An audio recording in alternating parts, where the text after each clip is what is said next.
Alors donc on se présente, comme l'a proposé Yann. Donc, moi je suis psychiatre libéral d'un côté, et de l'autre côté je suis directeur d'un CMPP, donc un centre médico-psychopédagogique, c'est-à-dire c'est un fonctionnement médico-social. C'est pas directement un centre qui a un fonctionnement sanitaire comme ça peut l'être à l'hôpital avec les CMP. Donc les deux à Paris. Par ailleurs donc je suis président de la section d'histoire de la psychiatrie de l'Association mondiale de psychiatrie et membre titulaire de la Société médico-psychologique. Et je suis également à l'Association française des psychiatres d'exercice privé. Yann Kroos, il est là. Ah oui, d'accord, j'ai pas vu que tu avais fait une fiche pour moi. Oui. Ouais. Bon, je peux me résumer quand même. Ah bah vas-y, je t'en prie. Je suis praticien hospitalier, effectivement, donc j'ai d'autres affiliations depuis peu de temps. Et donc je peux dire, effectivement, donc j'ai passé une thèse donc, de philosophie des sciences et de l'histoire de la médecine, pas plus tard qu'au printemps dernier, sur la thématique des psychoses de l'enfant. Voilà. Et donc je suis membre de la Société médico-psychologique, effectivement. Merci. Et l'évolution, c'est vrai. Alors, voilà, il faut qu'on déclare si on a des conflits d'intérêts. Donc, de temps en temps, je rappelle que nous arrive de faire des traductions bénévoles, par exemple, là, ce week-end pour le DSM-5 TR. Alors, est-ce qu'on déclare les conflits d'intérêts bénévoles? Est-ce que ce sont des conflits d'intérêts? Bon, ça, je vous laisse débattre sur le sujet. En tout cas, pour notre intervention, nous, on a les idées claires et indépendantes. Alors, je vais commencer cette intervention par une petite mention du professeur Guelfi, que je pense qu'on est nombreux à avoir connu ici. Il a été donc directeur coordinateur de la traduction en français des différents DSM depuis le DSM-3 jusqu'au DSM-5. Il est décédé cette année, au mois de mars. Et dans cette salle ici, il y a un peu plus de 10 ans, il nous avait fait une intervention sur certains détails passés relativement inaperçus dans le DSM. Quelles sont les deux catégories du DSM pour lesquelles on a pu démontrer une fiabilité interjuge supérieure au hasard? Vous aurez remarqué qu'il n'y en a que deux. Alors lesquelles sont-elles? Bon, on ne va pas perdre de temps avec ça, mais juste pour que vous ayez en tête ce que ça signifie pour nos réflexions catégorielles d'aujourd'hui. Donc il y a la dépression mélancolique, c'est-à-dire épisode dépressif majeur, intense, etc.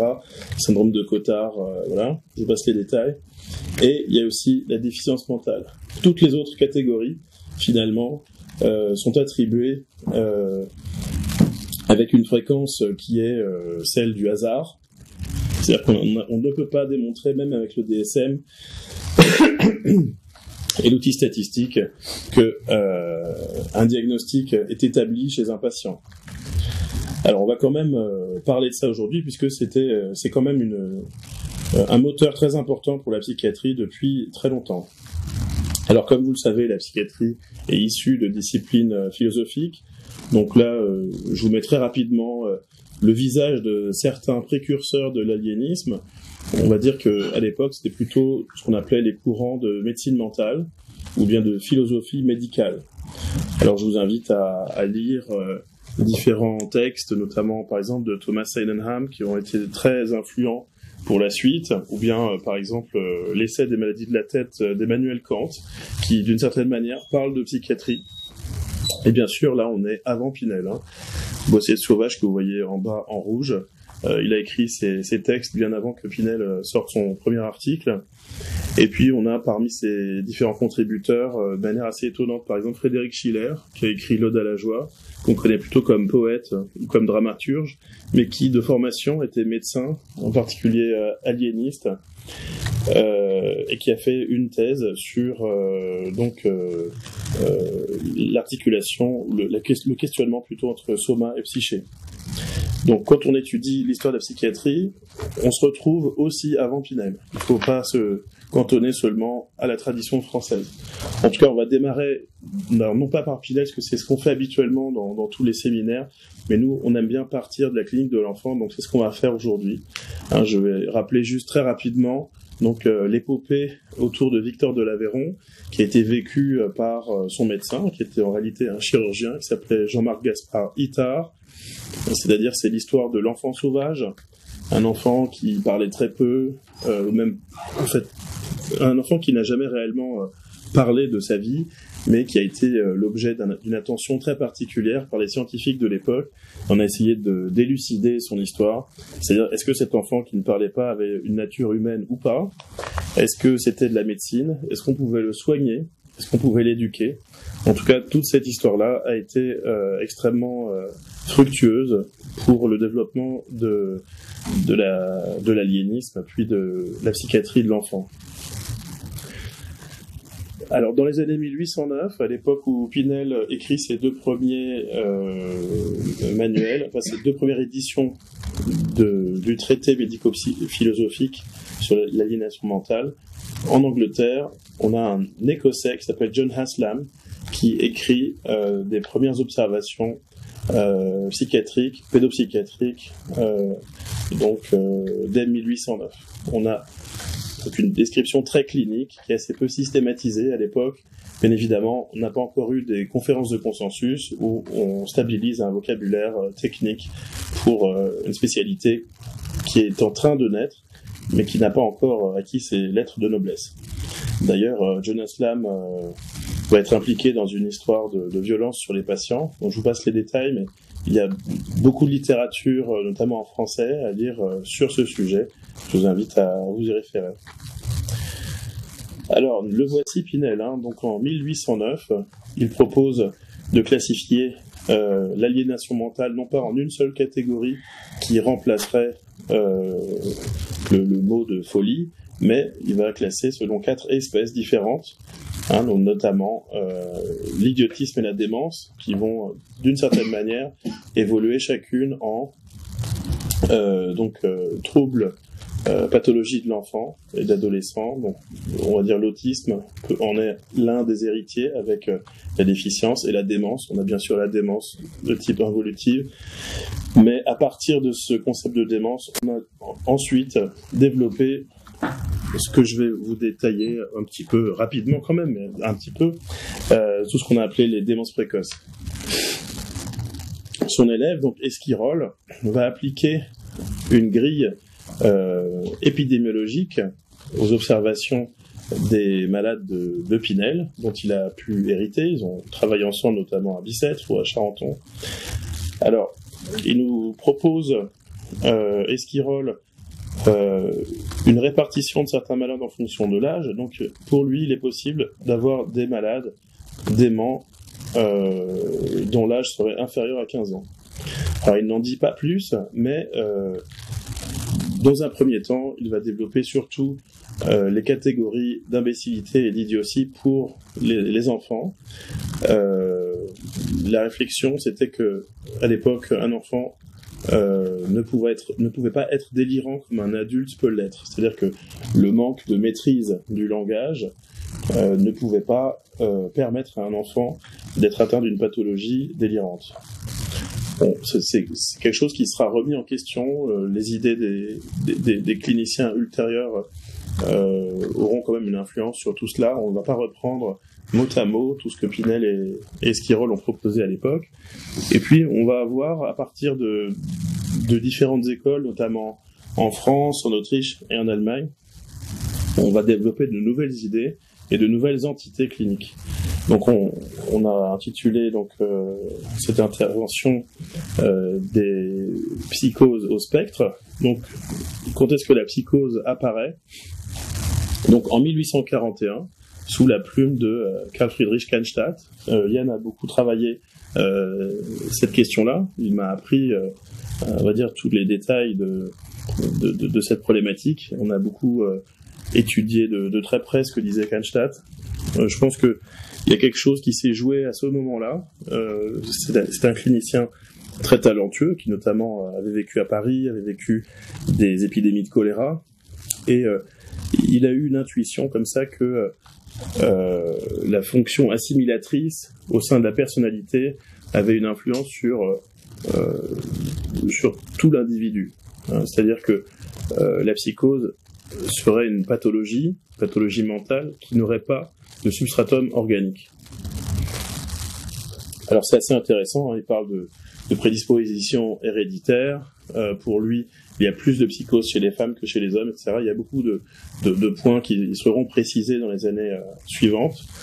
Mais voilà, la réflexion autour de la psychose, c'est 1841, donc un petit peu moins de 50 ans après les textes de Pinel. Le deuxième texte sur la psychose est beaucoup plus détaillé d'une certaine manière. Il nous vient donc d'Autriche. Le précédent Kenstadt était bavarois. Feuchtersleben est autrichien. Il a écrit donc le premier manuel de psychiatrie autrichien. Donc il en existe des traductions en anglais d'ailleurs, pas en français. Il y a aussi des traductions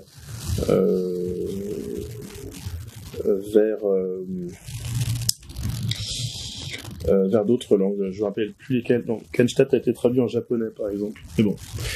Donc, je vous conseille de vous plonger dans toute cette littérature très ancienne. Donc, le fait de nommer la psychose a permis de développer un nouveau champ clinique.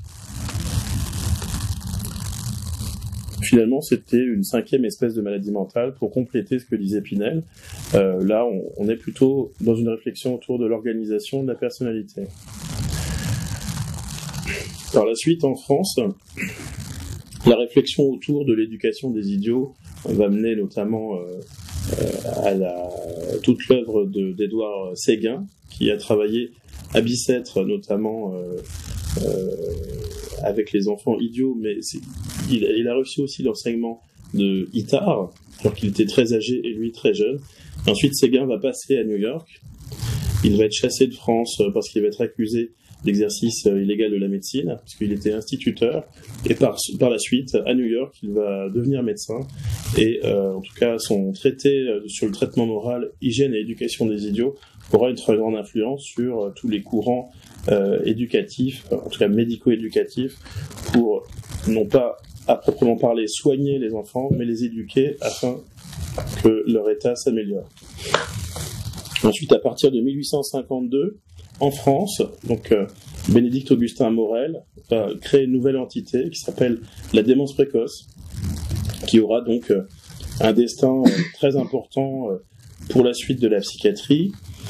Sa méthode descriptive de la maladie est assez éloignée de notre façon de faire aujourd'hui, puisque à notre époque, on avait plutôt l'habitude de détailler les symptômes, de définir des syndromes. Cependant, pour Morel, ce qui compte, c'est l'étiologie de la maladie. Et pour lui, l'étiologie de la démence précoce, c'est le processus de dégénérescence de l'espèce humaine. Alors, je vous passe les détails, mais il y a aussi toute une littérature très abondante au milieu du XIXe siècle, qui est très influencée par l'humanisme chrétien. Donc, Morel a été étudiant en séminaire, par la suite défroqué. Mais il y a beaucoup de choses intéressantes à retenir de la démarche de Morel. Morel qui a été par la suite extrêmement diffusé, notamment en Allemagne, traduit en Allemagne.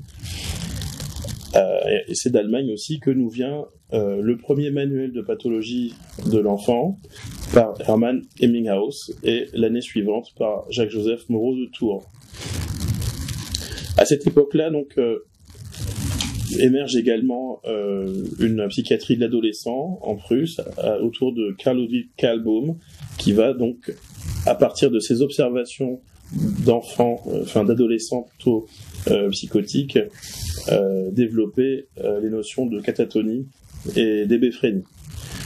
Il va en faire d'ailleurs le point fort d'une classification de la maladie mentale, mais la description des maladies par Kahlbaum obéit à des principes descriptifs qui sont la symptomatologie.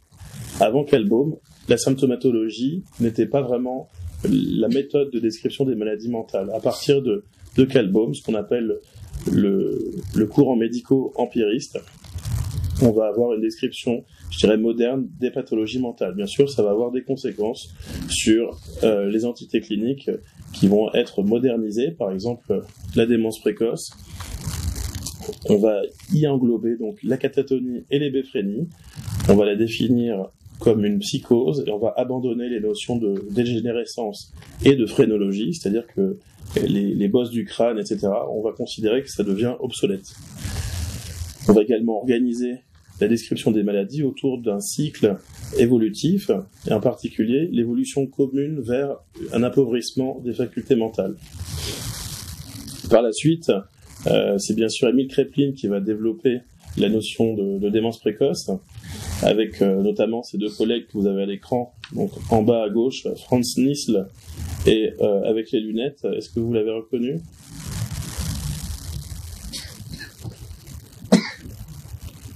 Aloïs ? Alzheimer. Merci. Alors, Kraepelin va développer donc son chapitre sur la démence précoce au sein de son manuel des pathologies mentales. D'abord 10 pages, puis 77, etc. Jusqu'à une 6e édition en 1899, au tournant du siècle. Donc l'année où sort la Traumdeutung de Freud d'ailleurs. Kraepelin était né la même année que Freud, donc ça c'est vraiment juste pour l'anecdote.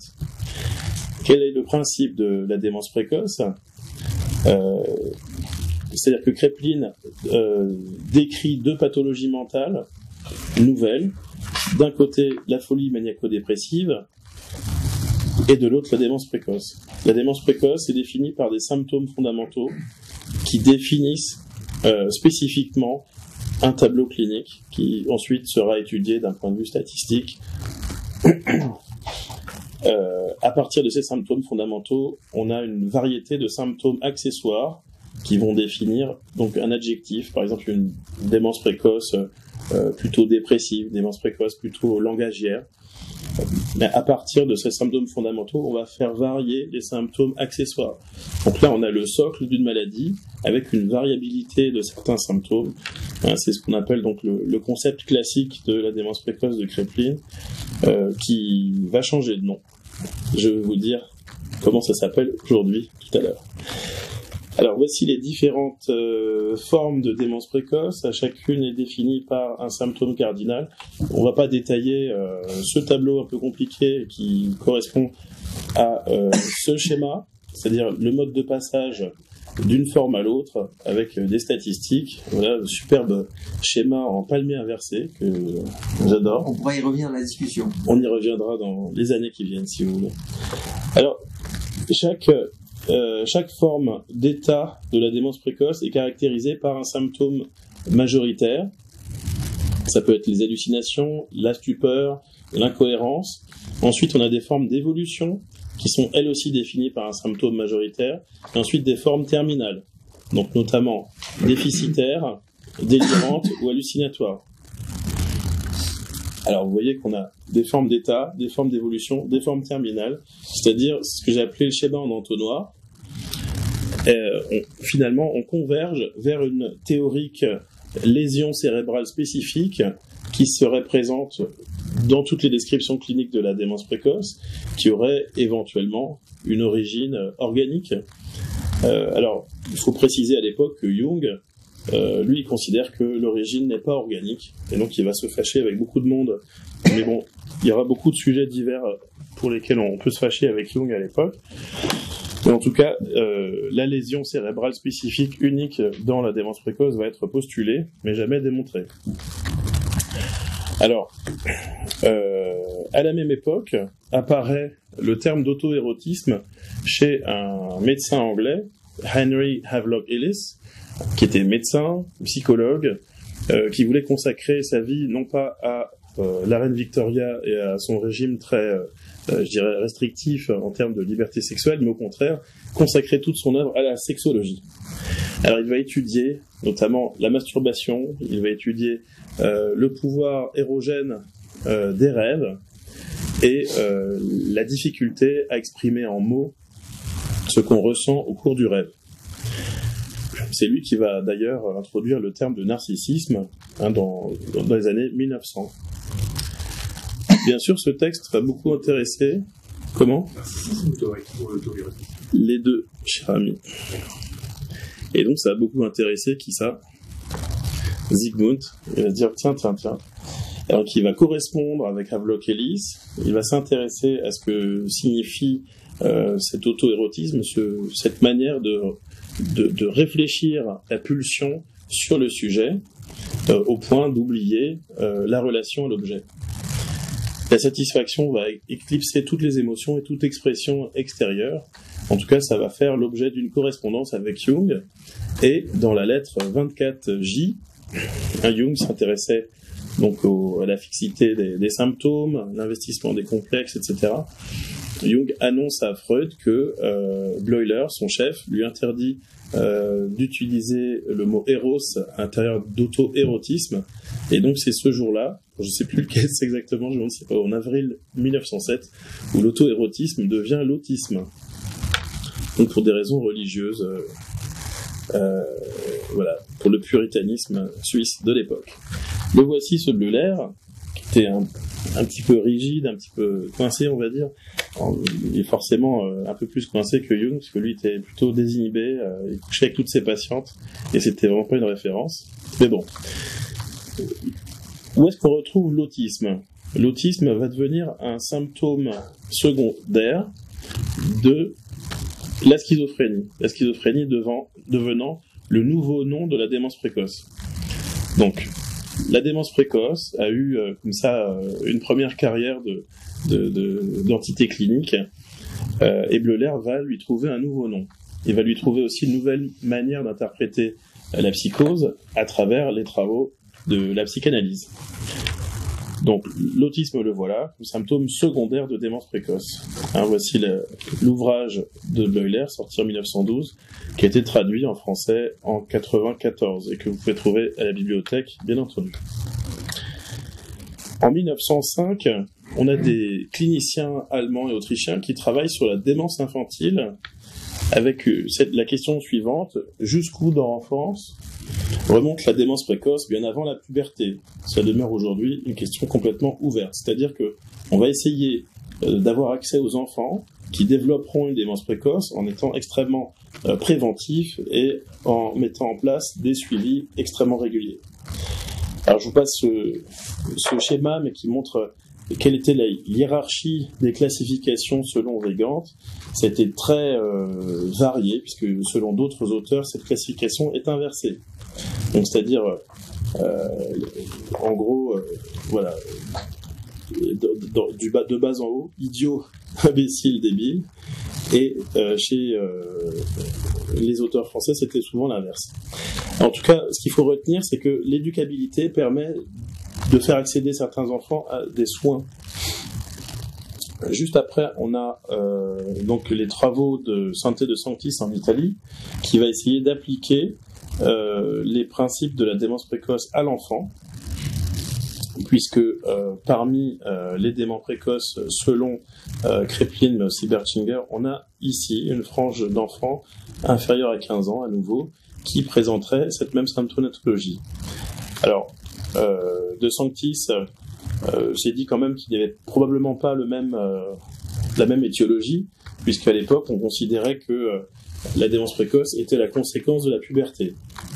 En tout cas, De Sanctis va développer toute une théorie à partir de cas cliniques, et finalement, de démence précoce, on passe à démence précocissime chez l'enfant, et puis comme la démence précoce devient la schizophrénie, Talozzi puis De Sanctis admet la terminologie de schizophrénie infantile en 1923-25.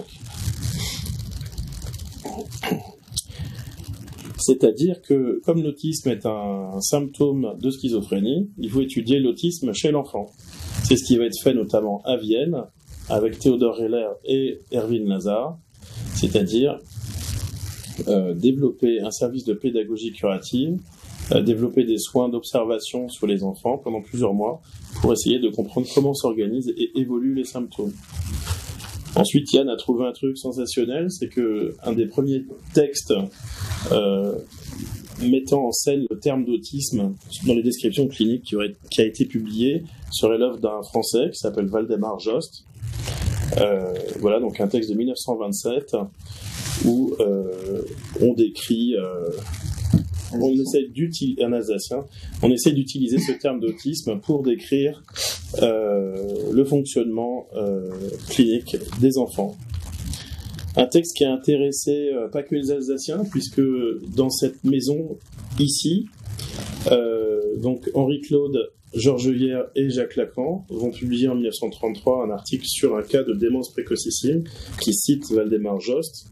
Bon, c'est pas vraiment un texte psychanalytique, mais l'idée étant d'essayer d'avoir accès à cette pathologie de l'enfant, chez les enfants âgés de 10 ans, qui auraient des hallucinations, qui entendent des voix. 10 ans plus tard, nous voici déjà dans l'autisme de Kanner. Donc là, on passe aux États-Unis. Alors, les textes de Kanner ont été traduits en français, notamment par Martin Rosenberg, dans deux numéros de neuropsychiatrie de l'enfance et de l'adolescence. Vous pouvez bien sûr les trouver également à la bibliothèque. C'est un texte aussi qu'on trouve plus facilement sur Internet dans un petit recueil qui a été réalisé par une association de pédopsychiatrie. Je ne vais pas rentrer dans les détails sur le cas clinique de Donald T. Alors vous aurez compris qu'il ne s'agit pas de Donald Trump, mais d'un enfant dont le nom de famille était autre chose, mais un Donald T. Donc un enfant qui était renfermé sur lui-même, qui faisait tourner des objets, qui était très marqué par la naissance de son petit frère en mai 1938.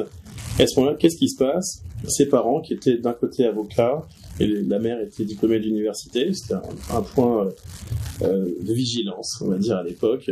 Les femmes cultivées, ça faisait peur à la société, un peu partout, c'était vraiment une société étrange, on va dire. Alors, à 5 ans, on va l'amener à Baltimore, chez des grands spécialistes de la pathologie de l'enfant et de l'adolescent, c'est-à-dire dans le service de Kanner, il va rencontrer un psychiatre qui s'appelle Georg Frankl. Alors, il va y avoir toute une description de ce cas clinique. Kanner dit que c'est Frankl qui l'a vu, c'est Frankl qui a fait l'observation. Par la suite, donc en 39, on va faire un contrôle clinique. La mère va envoyer une lettre pour donner des nouvelles parce qu'ils habitent à 2000 km de là. Donald et sa famille habitent dans le Mississippi et Baltimore, ça se trouve sur la côte est des États-Unis. C'est quand même pas évident de se voir souvent, mais il va y aller, en tout cas en mai 39, avril 41. Et ensuite, en 1971, Kanner va faire une étude rétrospective de ses cas cliniques de 1943. Alors, on a su par exemple qu'il avait été confié à des fermiers. Là, il avait 12 ans à peu près. La mère va donner des nouvelles sur la vie adulte de Donald. Donc, comme la famille possède une banque, il travaille à l'accueil de la banque dans la ville de Forest, Mississippi. Il a appris à faire du golf, il a appris le français, et il donne des cours à l'église. Je ne sais pas si c'est des cours très complexes, mais en tout cas, il y a une évolution quand même favorable de ce premier enfant autiste. Puis après, on perd sa trace. Alors voici Donald avec ses parents. Donc ça, c'est le spectre de son évolution physique. Et puis après, le voilà. Voilà Donald. Il joue aussi au golf. Il joue toujours au golf. Donald, il y a une dizaine d'années, avec son petit frère, qui a bien grandi, qui est là. C'est un grand gaillard. Et il s'entraîne très bien. Il a continué à vivre seul dans la maison. Ce sont des journalistes qui ont retrouvé ce premier enfant autiste. Alors c'est assez étonnant parce que on se dit qu'on va étudier l'histoire de la pédopsychiatrie, par exemple. En fait, Donald est toujours vivant. Il va avoir 90 ans cette année. Donc en fait, on n'est pas dans l'histoire, on est encore dans l'actualité. Ça nous paraît très ancien, mais bon. Alors, Kanner va dire, voilà, c'est un nouveau syndrome, c'est pas de la schizophrénie, il y a une symptomatologie très spécifique chez ces enfants. Ce sont des enfants qui recréent une relation. Il ne faut pas les hospitaliser.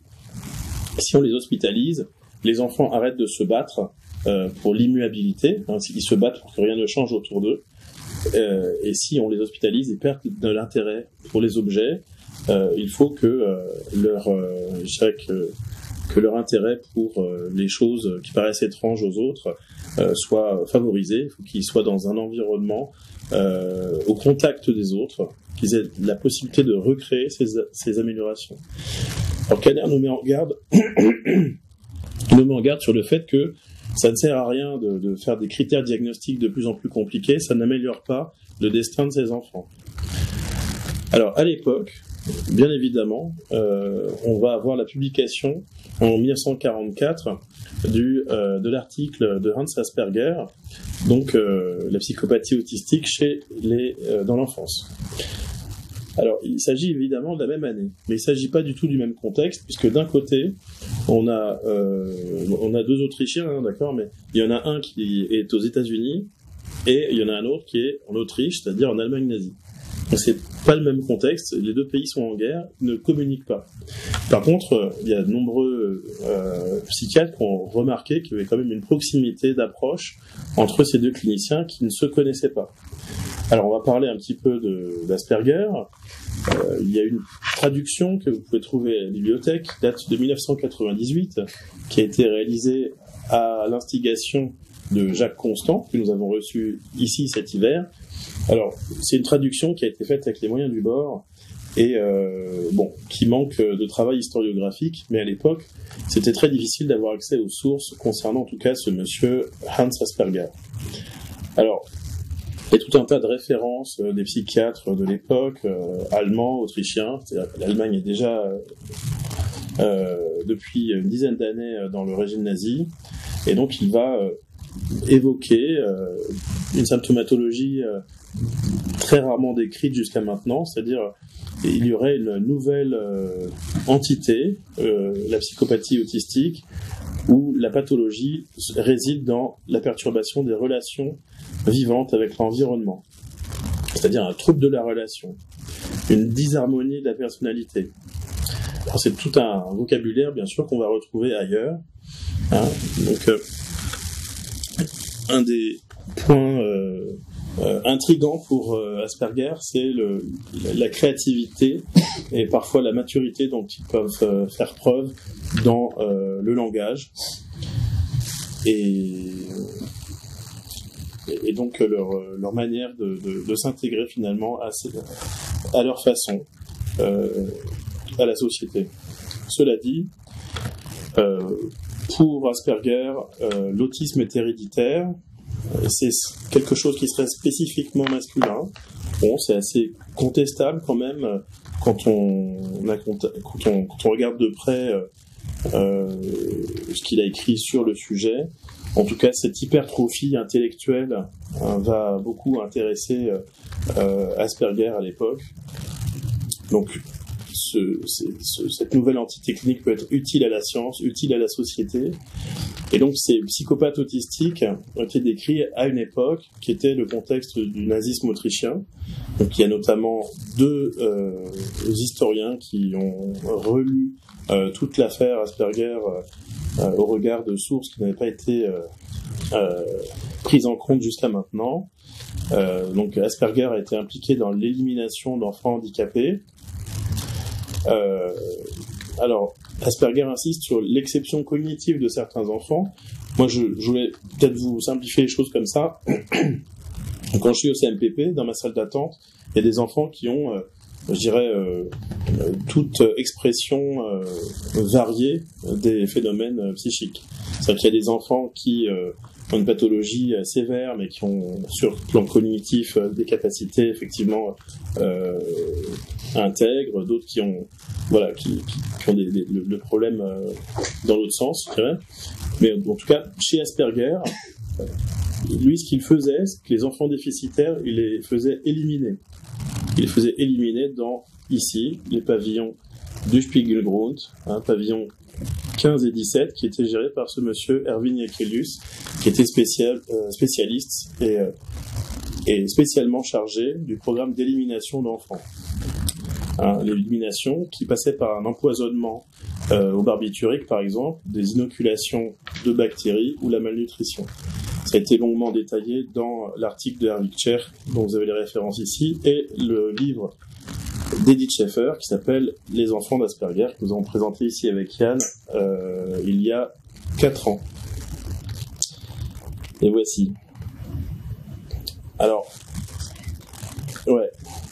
Edith Schaeffer nous parle donc de la vie réelle de ce monsieur Asperger, c'est-à-dire qu'il y avait quand même des filles qui étaient autistes, mais Asperger avait un point de vue extrêmement eugéniste, c'est vraiment quelque chose qu'on retrouve pas vraiment dans les écrits d'Asperger qui ont été diffusés à partir des années 80, mais voilà, Asperger a été effectivement impliqué dans l'élimination des enfants, et donc ce que nous proposons, Yann a proposé donc une ligne de conduite par rapport à tout cela, c'était de ne plus appeler le syndrome d'Asperger comme tel, mais de l'appeler le syndrome d'Asperger-Wing, puisque c'est une psychiatre anglaise dans les années 80 qui a exhumé les travaux d'Asperger en ignorant complètement, volontairement ou pas, ça on ne sait pas, mais tout ce côté d'élimination d'enfants. Et donc pour des raisons éthiques, le syndrome d'Asperger a été retiré des classifications en 2013-2012, hein, bien sûr dans le DSM comme dans le CIM-10. Bon. Voici une photo de Hans Asperger qui se trouve là et là, au milieu de ses collègues à Vienne en 1933. Alors qui sont ses collègues? Notamment on a Annie Weiss et Georg Frankl, Annie Weiss, Georg Frankl et Annie Weiss qui sont assis à côté. C'est bizarre, hein, ils sont assis à côté. Bon, effectivement, ils vont quitter l'Autriche, ils vont se marier, ils vont avoir une carrière par la suite avec des différentes universités américaines. Et Georg Frankl est effectivement le psychiatre qui a reçu ce Donald Triplett, le premier autiste. Donc maintenant, on sait comment le terme d'autisme est passé d'Autriche jusqu'aux États-Unis. Actuellement, donc voici leur parcours au sein des États-Unis. Hein. Et la question, c'est effectivement comment est-ce qu'on peut parler d'une même entité clinique, alors que, par exemple, dans les schizophrénies infantiles, qui peuvent commencer tôt, on a une évolution vraiment très rapide. Ensuite, on a différentes formes de schizophrénie. Finalement, est-ce que on a encore une validité autour des symptômes fondamentaux comme l'avait proposé Kraepelin? En tout cas, cette question de déterminer des catégories clinique, c'est vraiment quelque chose qui a à voir avec la culture de chaque époque. En tout cas, là où c'est intéressant d'étudier donc les psychoses, la schizophrénie, l'autisme, c'est que donc l'autisme est issu de la schizophrénie et a obtenu une sorte d'autonomie clinique, puis une indépendance complète avec Kanner et d'une certaine manière Asperger. C'est-à-dire qu'on a un désarrimage historique de la pédopsychiatrie par rapport à la psychiatrie adulte, et désormais, depuis l'arrivée de l'autisme dans le champ clinique, les catégories de l'adulte seront influencées par les catégories qui apparaîtront chez l'enfant. On observe la même chose d'ailleurs avec l'hyperactivité. Voilà, donc ce que je vous conseille en tout cas, c'est de garder un œil sur donc les textes historiques pour savoir effectivement dans quel contexte on se situe, dans quel contexte culturel les différents syndromes se développent. Bien sûr, il n'y a pas de certitude diagnostique en psychiatrie. À toi, Yann. Bon, merci Jérémy, merci pour cette photo quand on était un peu plus jeune. C'est toujours Catherine qui a pris la photo. Ah, c'est Catherine qui avait pris la photo. C'est jamais facile de prendre la suite de Jérémy, mais je vais quand même m'y atteler. Et moi, je vais donc on va aborder dans cette deuxième partie, qui sera peut-être un peu plus courte, finalement toute la partie sur le plan chronologique qui va venir jusqu'à nous, hein, avec dans ce champ des psychoses, de la schizophrénie d'enfant et de l'autisme infantile, finalement l'émergence de ce qu'on appelle les troubles du spectre de l'autisme. Alors, j'ai séquencé dans les grandes périodes chronologiques, hein, les années 50-60, ensuite la décennie 70, le grand virage des années 80 avec le DSM-3, et puis ensuite l'émergence donc du spectre dans la nosographie américaine, donc avec le DSM-5 à partir de 2013. Voilà. Alors, on a entendu la présentation de Jérémy, il y a toujours, quand on parle finalement de ces pathologies-là, il y a toujours ces trois entités finalement qui sont associées, schizophrénie, psychose et autisme, pour ne parler que de l'enfant. Alors, dans les années 50-60, on a d'abord une expansion finalement de l'entité schizophrénie de l'enfant. Et cette expansion, elle est avant tout américaine. Et vraiment, une des grandes figures de cette expansion, c'est Loretta Bender. Alors voilà, j'ai cité évidemment un certain nombre d'articles. Alors, et alors, elle étudie. Alors, c'est les cohortes d'enfants qu'elle étudie depuis les années 30. Donc ça recoupe un peu avec la période que tu as dite, à l'hôpital Bellevue de New York. Elle aborde finalement ces pathologies en prenant en compte aussi un substrat neurobiologique, et elle va du substrat neurobiologique jusqu'au comportement social. Alors évidemment, les tableaux se déclinent différemment selon l'âge de l'enfant et à mesure de son développement. Il y a des références psychanalytiques, ça c'est assez marquant dans les travaux américains. Donc il y a une part très pédiatrique, avec examen physique, classique pédiatrique, et puis associée à des références psychanalytiques assez fortes. De l'autre côté, du côté de l'Europe, on a une forme de réticence à employer cette expression de schizophrénie de l'enfant. Ça nous semble une exception trop large. Et donc, il y a comme ça une critique assez verte. On peut citer notamment un psychiatre français, Cyril Copernic. Où faut-il s'arrêter quand est-on en droit de parler de schizophrénie ou d'y penser? Certains auteurs comme Bender ont la schizophrénie facile. Voilà. Bon. Et donc vous avez des auteurs en particulier francophones, français en particulier, comme Serge Lebovici, qui donne de la schizophrénie de l'enfant une définition très très très très circonscrite. Alors là, on a vraiment un chevauchement entre schizophrénie et psychose de l'enfant, et donc il parle d'état démentiel chronique caractérisé par l'absence de contact affectif avec la réalité, accompagné par des phénomènes spécifiques de régression et de dissociation. Donc là, on a des termes qui résonnent un peu dans les écrits, ce qu'on lit dans les écrits de Eugène Bleuler, cité évidemment tout à l'heure. La chronicité, la démentisation, voilà. Et on a aussi des éléments déjà des descriptions de Kanner avec l'absence de contact affectif. Voilà. Alors, Serge Lebovici sera un des grands auteurs qui développera la psychose infantile et la schizophrénie de l'enfant, qu'on va essayer de différencier, vous allez voir, au fur et à mesure. Donc c'est dans ces années-là, on va dire années 60, et puis beaucoup années 70, que se développent des psychoses de l'enfant qu'on pourrait qualifier de style français. Il y a vraiment un style francophone qui se caractérise par les points suivants. Il y a l'idée de faire une mise au point finalement de tous les travaux antérieurs et de présenter les psychoses de l'enfant comme un problème vraiment nosologique. Et avec une tentative de faire un essai de synthèse. Donc il y a toujours une dimension historique et épistémologique assez forte pour regrouper déjà les travaux des auteurs antérieurs et d'en proposer donc une synthèse. Il y a une forme de point de vue aussi, on pourrait qualifier de structuraliste. Alors c'est lié à un effet d'époque, puisqu'on est en plein dans le mouvement structuraliste qui concerne évidemment tous les champs disciplinaires, notamment dans les sciences humaines et sociales, et se développe donc cette notion de structure en psychiatrie aussi. Et alors la psychose va prendre la forme d'une la structure psychotique, qui lui donnera donc une assise. Ça permettra de donner un caractère stable aussi finalement à une configuration pathologique chez l'enfant qui, par définition, est évolutive. L'enfant est un être en développement et donc on a ce développement, mais il y a quelque chose comme ça qui reste de manière structurelle. Ces psychoses de l'enfant de style français, elles se caractérisent par une forme de créativité clinique.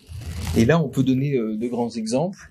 Vous avez René Viatkin d'un côté qui développe la notion d'enfant pré-psychotique. Et donc c'est un tableau donc qui fait référence à ce qu'on connaît déjà de la psychose en général, mais avec des formes soit atténuées, soit avec l'idée qu'on est avant le stade d'une psychose constituée. L'autre grand exemple de créativité clinique, c'est le champ des disharmonies, qui sera beaucoup développé par Roger Mizès et ses équipes. Disharmonie, alors au sens large, il y a pas que la disharmonie, c'est pas la psychose strictement. Il y a la disharmonie psychotique, mais c'est un grand regroupement qui se situe un peu à la frontière entre psychose et névrose dans le champ de l'enfant et de l'adolescent. Alors Roger Mizès est très connu pour avoir développé une classification française pour le coup, cette idée de psychose de l'enfant de style français, donc la CFTMEA, à partir de 1988, et il y a des éditions comme ça successives. Moi, je vous conseille vraiment de la lire, et d'en lire la dernière mouture, hein, l'édition 2020, et où il y a une persistance des descriptions des psychoses, et on les retrouve dans différents chapitres de cette nosographie, et ça permet de tenir cette notion de psychose qui semble quand même très utile sur le plan clinique encore aujourd'hui. J'aborde la période suivante, c'est la décennie 1970. Et là, on a une forme d'équilibre, finalement, concernant l'enfant, hein, la clinique de l'enfant, entre l'autisme et la schizophrénie. Et cet équilibre-là est particulièrement bien illustré par une revue américaine, qui est la revue, en fait, fondée par Leo Kanner lui-même, qui s'appelle The Journal of Autism and Childhood Schizophrenia, et qui aura une durée de vie limitée, c'est l'ensemble de la décennie 70. Ça démarre en 1971, donc c'est assez tardif, hein, dans la carrière de Kanner, et ça finit en 78, puisque à partir de 79, la revue change de nom, et alors c'est plus le journal de l'autisme et de la schizophrénie de l'enfant, ça devient le journal de l'autisme et des troubles du développement. Donc on voit déjà venir donc cette notion de trouble du développement qui sera mis en avant pour décrire ces troubles graves relationnels de l'enfant. Alors si on regarde un peu cette revue, on a donc les trois entités, hein, psychose de l'enfant, qui est vraiment l'objet central de la revue. Hein. L'idée de la revue, c'est d'étudier les psychoses de l'enfant. Hein. Donc on en propose un historique, il y a le terme de psychose qui revient, il y a l'adjectif psychotique aussi qui prend finalement aussi de l'importance quand on n'ose plus parler de psychose en tant que telle, utiliser le substantif. La schizophrénie infantile, elle est aussi étudiée dans cette revue, mais elle est effectivement critiquée, hein, et notamment par une des personnes très importantes dans l'histoire de l'autisme infantile, Michael Reuter, on en reparlera tout à l'heure, et qui veut finalement démembrer ce grand fourre-tout que constituent les schizophrénies de l'enfant en version américaine, hein, là encore. Et puis donc l'autisme infantile se développe beaucoup. C'est intéressant de remarquer que depuis la description de Kanner, qui est donc très très précoce, 43, jusqu'au début de la revue de Kanner en 70, on parle pas beaucoup d'autisme infantile. D'ailleurs, Kanner s'en plaint, puisque dans le DSM-2, hein, on parle de DSM 3, 4, 5, avant il y avait le DSM-2 et le DSM-1 même. Donc dans le DSM-2 de 1968, il n'y a pas d'autisme infantile tel que décrit par Kanner. Par contre, il y a la schizophrénie infantile dans le DSM-2. Et puis on peut remarquer aussi que dans cette revue des années 70, il y a une place très importante accordée aux parents d'enfants atteints. Ils ont une rubrique où ils peuvent écrire, il y a des livres qui paraissent sous leur plume, et ils participent aux définitions aussi de la pathologie. Bon, ça je vais passer parce que on y reviendra. J'aborde la période suivante, c'est le tournant des années 80, avec donc l'avènement du DSM-3, qui est vraiment un moment, comme vous savez, important, un changement important dans la manière de classifier les maladies mentales. Et ça correspond, pour ce champ de la pathologie de l'enfant, à un effacement de la schizophrénie de l'enfant. Alors cet effacement, on le sentait venir au cours des années 70, parce que c'était un champ trop étendu. Et puis il y a sans doute d'autres raisons. C'est que les symptômes classiques de la schizophrénie, délire, hallucination, sont plutôt rares chez l'enfant. Et peut-être qu'il y a un problème de définition spécifique chez l'enfant. Il y a ce rapport finalement assez complexe, hein, quand on étudie ça de près, entre schizophrénie et psychose. Et c'est pas pareil chez l'enfant et chez l'adulte. Hein, c'est-à-dire que parfois il y a une forme de superposition, puis quelquefois il y a une distinction qui est faite par les auteurs. Et c'est-à-dire, par exemple, chez l'enfant, on parlait plus, les auteurs européens et français en particulier parlaient pas tellement de schizophrénie de l'enfant, par contre ils parlaient beaucoup de psychose de l'enfant.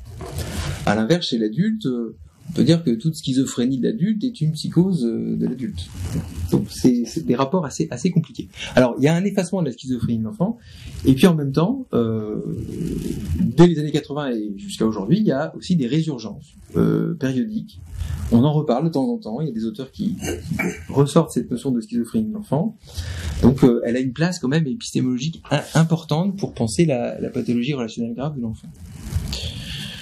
Alors, il y a aussi la notion d'émergence de la psychiatrie de l'adolescent, qui est sans doute importante à considérer pour comprendre l'effacement de la schizophrénie de l'enfance. C'est-à-dire qu'il y a une psychiatrie spécialisée pour ces périodes de la vie, pour ces périodes de l'adolescence, et la schizophrénie est réputée pour souvent débuter dans ces périodes de l'adolescence ou jeune adulte, et donc elle peut être considérée comme une maladie de la transition adolescente, et donc du coup ça réduit d'autant le champ dévolu à la schizophrénie de l'enfant.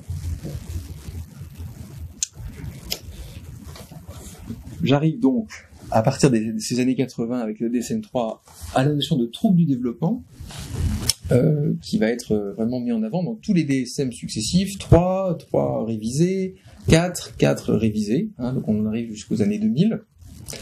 Alors, j'ai rappelé, là, pour ceux qui n'ont pas complètement en tête, donc le DSM-3, ça se veut être une approche d'abord descriptive, systématique, au sens où on essaie de décrire l'ensemble des données épidémiologiques d'une maladie, et ça se veut athéorique,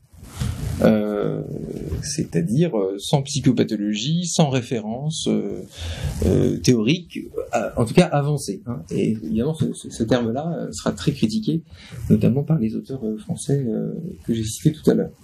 Donc c'est l'idée d'établir des critères diagnostiques pour chaque pathologie, et donc de cocher un certain nombre de critères pour pouvoir prétendre au diagnostic.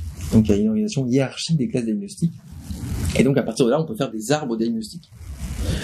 C'est une classification multi-axiale, je vous ai rappelé les 5 axes, pour y revenir, et j'ai mis, oui voilà, ça c'est le DSM-3, et là donc on retrouve, donc je vous l'ai mis en langue anglaise, originale, les troubles donc pervasive developmental disorders, troubles du développement envahissant, et c'est à l'intérieur de ce chapeau qu'on trouve donc l'autisme infantile.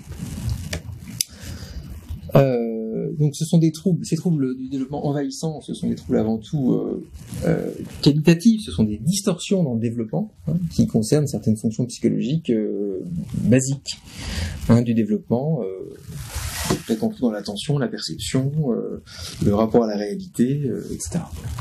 La version suivante du DSM, où il y a quand même une variation, c'est la place finalement de ces troubles du développement au niveau de l'axe 2 de la classification, c'est-à-dire associé aux troubles comme le sont les troubles de la personnalité. C'est intéressant que là on retrouve aussi ce que disait Jérémy tout à l'heure des psychoses qui sont du côté d'un trouble de une maladie de la personnalité, de l'organisation de la personnalité. Là, c'est le DSM-4. Alors là, les troubles du développement sont sortis de l'axe 2, et on retrouve dans cet axe 2, à côté des troubles de la personnalité, le retard mental. Voilà, c'est juste pour souligner cela. Et alors, cette notion de développement qui est au premier plan, un trouble envahissant du développement, on peut se faire l'idée que c'est associé finalement aussi à un phénomène d'ordre politique qui se passe aux États-Unis. C'est finalement la mise en avant d'une loi qui s'appelle donc une loi du handicap développemental, et qui date de 1975, et qui donc classiquement aux États-Unis, c'est une loi qui va permettre la reconnaissance d'un trouble, qui va permettre donc d'avoir aussi des indemnités, d'avoir des fonds de recherche, de créer des institutions qui prennent en charge ces enfants qui en sont atteints. Et donc c'est cette notion de developmental disabilities qui va être mise en avant, et qu'il va falloir donc diagnostiquer pour pouvoir prétendre à obtenir donc cette reconnaissance et ces fonds de recherche. Donc il y a une vraie approche développementale. Là, on pourra détailler ça tout à l'heure, mais c'est vraiment l'argument qui est mis en avant par les grands concepteurs de l'approche développementale, que sont les deux personnes que j'ai mis ici, Michael Reuter, dont on a parlé tout à l'heure, qui est un psychiatre anglais, et Eric Schöppler, donc l'américain, dont on avait beaucoup parlé lors d'une séance du séminaire avec Monsieur Constant, Jacques Constant. Voilà, et donc ce seront les deux rédacteurs en chef de la revue de Kanner, qui vont reprendre à la fin des années 70.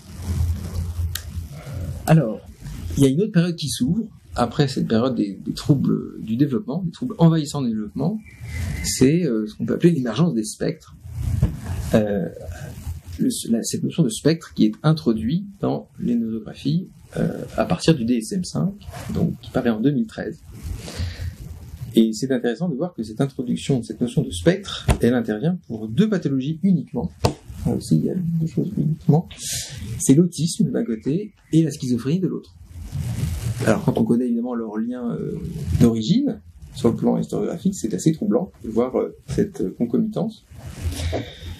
Alors, ce qui est aussi assez frappant, c'est que cette notion de spectre, elle est pas définie dans le glossaire du DSM-5, alors que des notions aussi élémentaires que signes, cliniques, symptômes, syndromes sont définis.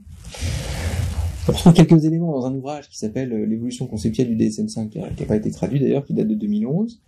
Mais voilà, c'est pas clairement défini. Alors, je vais essayer d'approcher une définition, ou en tout cas des propriétés de cette notion de spectre. En tout cas, il faut dire d'ores et déjà que si cette notion de spectre apparaît dans le DSM-5 en 2013, en fait, elle existe avant, cette notion, en psychiatrie, depuis les années 60-70. Et elle est utilisée concernant la schizophrénie, dans une dimension avec des théories étiologiques génétiques. Et on retrouve des articles assez critiques vis-à-vis de cette notion de spectre, d'un auteur qui est psychiatre, qui est de formation philosophique, qui s'appelle Walter Reich, qui travaille à New York, qui est psychiatre donc à l'Institut National de Santé Mentale à Bethesda, qui était un grand défenseur des droits humains en psychiatrie. Il sera connu dans les années 80 pour avoir critiqué en avant les abus de la psychiatrie en Union soviétique. Voilà. Et il critique, lui, dans les années 70, donc cette notion de spectre, en disant que c'est quand même avant tout, c'est une notion très orientée du côté donc d'une cause génétique des maladies mentales. Alors, quand on passe donc dans le DSM-5, on a cette notion de spectre, donc trouble du spectre de l'autisme, et c'est pris dans un mouvement. Alors, on n'est plus seulement dans le développement, on est dans le neurodéveloppement, les troubles du neurodéveloppement. Donc, il n'y a plus de chapitre proprement qualifié de pédopsychiatrie, les troubles qui surviennent classiquement dans l'enfance et dans l'adolescence. On a un grand groupement qui s'appelle trouble du neurodéveloppement. Donc, tout est perçu à travers un trouble du neurodéveloppement. Alors, ces troubles du neurodéveloppement peuvent évidemment il peut y avoir des formes de comorbidité, de co-occurrence, c'est-à-dire donc ce qui est cité dans l'introduction du DSM-5, c'est-à-dire que il y a souvent donc une co-occurrence entre le trouble du spectre de l'autisme et puis une incapacité intellectuelle, une déficience intellectuelle. Il peut y avoir aussi un trouble de l'attention et de l'hyperactivité associé. Donc là, je vous ai mis un peu les grands regroupements du DSM-5 et on voit que donc on a les troubles du neurodéveloppement et on a un grand chapitre spectre de la schizophrénie. Alors, c'est pareil, je vous ai mis un peu des encarts des introductions du DSM-5. Globalement, avec cette approche on voit que l'approche du développement gagne finalement beaucoup l'ensemble de la psychiatrie, même on peut aller jusque là, puisqu'il y a ce qu'on appelle les considérations dit lifespan, c'est-à-dire qui durent toute la vie, c'est-à-dire qu'on va suivre les troubles durant toute la vie. Donc pour un enfant, adolescent ou adulte, pour un adulte pendant aussi toute sa vie, et puis on va s'intéresser bien sûr aussi à ses antécédents. Donc c'est dans ce sens-là où on peut dire effectivement, comme tu disais Jérémy, que finalement les vues de la pédopsychiatrie vont gagner l'ensemble de la psychiatrie générale. Là je vous ai mis ça en français. Alors, du coup, on se retrouve donc avec les TSA, troubles du spectre de l'autisme. On se retrouve quand même aussi avec une prévalence considérablement augmentée par rapport à l'autisme infantile décrit par Kanner, puisque on approche le 1% de la population. La fameuse, ce que j'appelle moi un peu la fameuse loi des 1%, puisqu'on retrouve aussi ce pourcentage pour la schizophrénie. Je vous ai rappelé ici les critères diagnostiques. Alors, dans le DSM-5, on a une approche dite plus dimensionnelle, mais en fait, on a toujours une approche très critériologique, même si les critères peuvent être des fois un petit peu condensés. Dans le DSM-5, on a 2 grands critères, A, B, les déficits de la communication et des interactions sociales d'un côté, et de l'autre, le caractère restreint et répétitif des comportements, des intérêts et des activités. pour revenir sur cette notion de caractère envahissant qu'on retrouve dans la définition des TSA. Et alors, je voudrais juste rappeler, je regarde l'heure pour pas trop dépasser, finalement, qu'est-ce que c'est qu'un spectre? On peut le définir avec cinq grands points. C'est d'abord la notion de continuité, finalement, des entités cliniques décrites tout au long du spectre. Donc une continuité spatiale et puis aussi une continuité temporelle, puisque donc c'est l'idée de pouvoir suivre les patients sur un temps long. Il y a ce rapport entre une approche dimensionnelle des classifications versus une approche catégorielle, et donc finalement le spectre essaye d'allier les deux. C'est-à-dire qu'on a les grandes catégories diagnostiques qui sont toujours présentes depuis le DSM-3, avec des critères qui permettent de valider le diagnostic. Et de l'autre, on a une approche dimensionnelle, c'est-à-dire qui se veut plus centrée sur un symptôme ou un ensemble de symptômes qui seraient transdiagnostiques, qu'on trouve dans différents diagnostics de ces catégories, justement. Et alors, l'intérêt de l'approche dimensionnelle, ça serait de pouvoir quantifier l'intensité du symptôme, éviter une trop grande comorbidité qu'on retrouve dans l'approche catégorielle. Bon. Et puis d'éviter des diagnostics dits résiduels. Je ne sais pas si vous avez en tête les fameux Not Otherwise Specified, NOS, les TED-NOS par exemple, pour les troubles envahissants du développement, NOS. C'est-à-dire qu'ils ne remplissent pas tous les critères diagnostiques habituels et donc on les met quand même dans une catégorie à la fin. Alors, il y a quand même des indicateurs qui ont été élaborés pour essayer de qualifier un spectre, mais vous voyez, ils sont quand même... c'est de l'ordre finalement d'une ambition finalement pour classifier et identifier surtout les troubles mentaux. Je vous les cite là pêle-mêle, il y en a 11, mais globalement, vous voyez, substrats neuronaux partagés, des facteurs de risque génétique communs, des biomarqueurs, qu'on n'a pas, la notion de personnalité antérieure, ça c'est un classique de l'histoire de la psychiatrie, similitude des symptômes bien sûr, de l'évolution de la maladie, là on retrouve un peu très plein, le cours de la maladie, la forte comorbidité entre plusieurs tableaux formes cliniques, et puis la réponse à un même traitement. Voilà comment on pourrait définir le spectre. Mais pour l'instant, tous ces critères ne sont pas remplis pour définir le spectre de l'autisme ou de la schizophrénie. Ça reste théorique. Ça reste très, très théorique. Troisième propriété du spectre, c'est la notion de diathèse, qui est un vieux terme de médecine. On peut définir comme un ensemble de symptômes de troubles de nature et de localisation différentes, mais qui sont supposés avoir une origine commune. Voilà, donc c'est assez vaste, et c'est un terme qui est quand même utilisé aussi dans la littérature anglo-saxonne, notamment avec cette notion de diathesis stress theory, interaction gène-environnement. Donc on a cette idée de, alors origine commune, et en général c'est une origine commune génétique, génotypique en tout cas. Autre propriété que charrie le spectre, c'est le rapport entre approche diagnostique et approche étiologique. Évidemment, avec le spectre, on a la prétention, en tout cas, de rapprocher les deux, d'essayer d'approcher l'étiologie de la maladie, et tout ça est en lien avec un grand projet. C'est un projet de recherche qui a été élaboré aux États-Unis à l'Institut national de santé mentale, qui s'appelle le AirDoc Project. C'est l'idée de classifier les troubles mentaux selon des comportements objectivables et des mesures neurobiologiques. Et donc, et d'essayer de pouvoir regrouper des niveaux d'analyse qui va du gène jusqu'au comportement et même jusqu'à l'introspection. Et alors, pour commencer ce grand travail de classification des troubles mentaux selon des données objectivables neurobiologiques, l'idée c'est d'identifier des dimensions élémentaires du fonctionnement mental et leurs corrélats neuronaux. Et donc ça passe par justement trouver des spectres. Dernière propriété associée au spectre, c'est un certain rapport entre clinique et recherche. Là, c'est la conséquence de ce que je disais à l'instant. C'est-à-dire que on met en avant l'approche de recherche finalement qu'on a vis-à-vis concernant la psychiatrie. C'est-à-dire qu'on postule donc une origine génétique commune, et donc on fait des regroupements cliniques pour pouvoir étudier les gènes, et avec l'idée en retour de pouvoir valider l'hypothèse d'une origine génétique commune. Mais évidemment, avec cette manière d'aborder les choses, finalement, on risque d'orienter beaucoup la clinique pour soutenir une hypothèse de recherche qui n'est qu'une hypothèse de recherche parmi d'autres.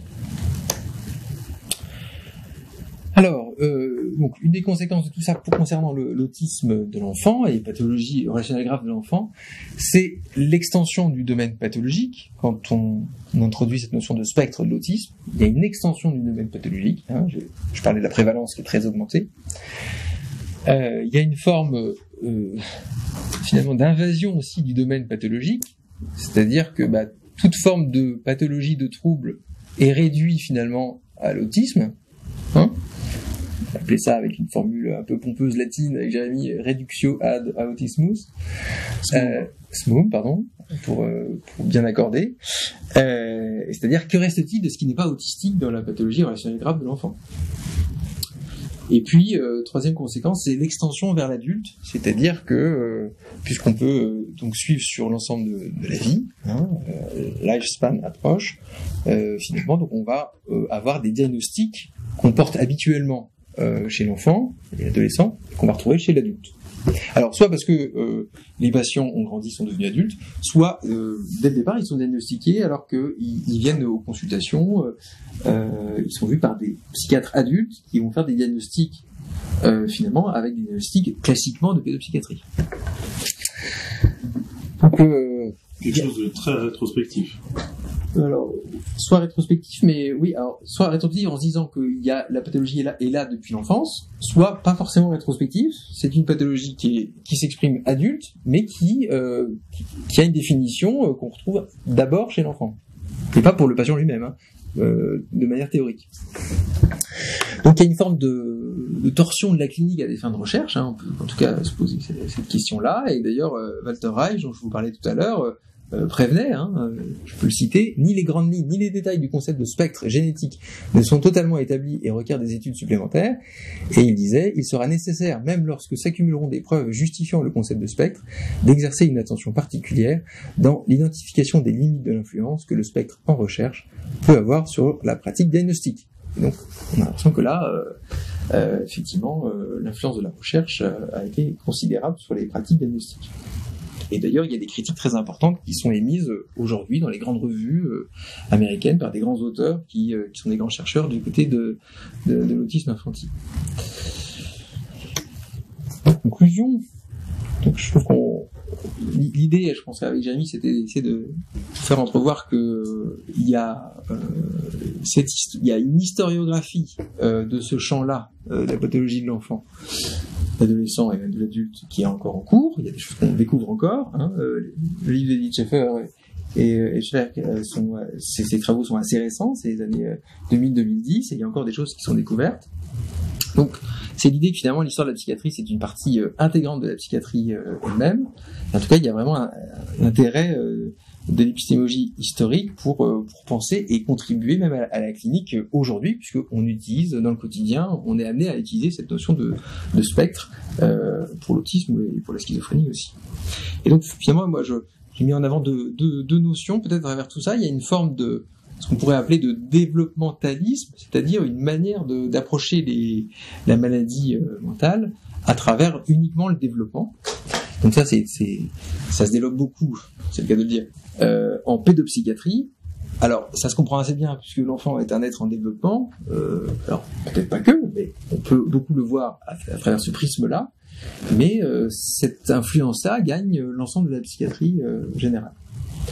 Et puis, donc, il y a une forme depuis les années 2010, il y a une forme de ce qu'on pourrait appeler de spectralisation des diagnostics, c'est-à-dire que une grande entité qui a toute une histoire, hein, c'est le cas de la schizophrénie, c'est le cas de l'autisme, avec cette idée, effectivement, que tu rappelles que l'autisme est une émergence de la schizophrénie et à travers cela, la psychiatrie de l'enfant aussi s'autonomise vis-à-vis de la psychiatrie générale.